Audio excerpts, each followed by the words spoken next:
Oui, alors là, vous exagérez parce que je ne peux pas choisir. C'est Conan Doyle et Stevenson.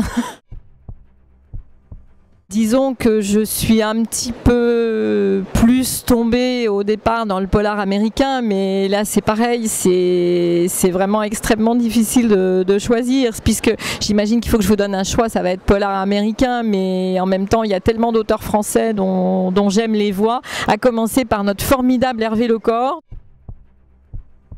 Oui, alors ça aussi c'est le piège. Je vais vous dire quand même Jacques Audiard, même si après les répliques de Michel Audiard sont absolument cultes, mythiques, et que quand on aime le cinéma, ce qui est mon cas, forcément on les connaît.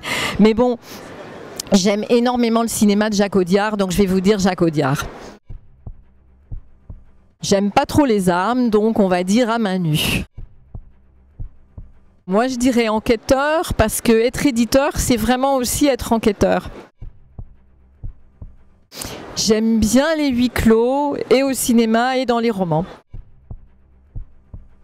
Quai du Polar, évidemment, c'est notre grand-messe annuelle et on y sera très présent, entre autres avec la québécoise André Michaud.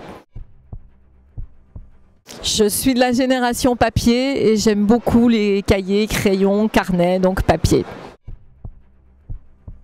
Non, je vais dire affaires en cours, puisque voilà, être éditeur, c'est ça aussi, c'est s'intéresser aux affaires en cours, donc affaires en cours.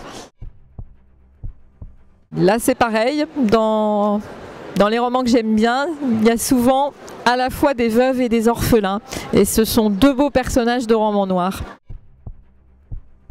Ah, la loupe, forcément. Sherlock Holmes, sans aucun doute, qui est un personnage absolument mythique, magnifique, qui a donné lieu à des pastiches si nombreux que je ne pourrais absolument pas les énumérer ici. Allez, on va dire terrain, il faut sortir de son bureau. J'aime pas beaucoup le pouvoir et j'aime bien les personnages féminins, et dans le roman noir, il y a souvent beaucoup de femmes fatales. Puisqu'on est en train de parler de fiction, je pense que Londres est une magnifique ville de fiction. Justement, on parlait de Conan Doyle, mais elle a inspiré de très nombreux auteurs. Donc c'est une ville magnifique quand elle est fictionnalisée. Plutôt province, parce que la province contient beaucoup de choses de toutes les capitales. Noir, évidemment.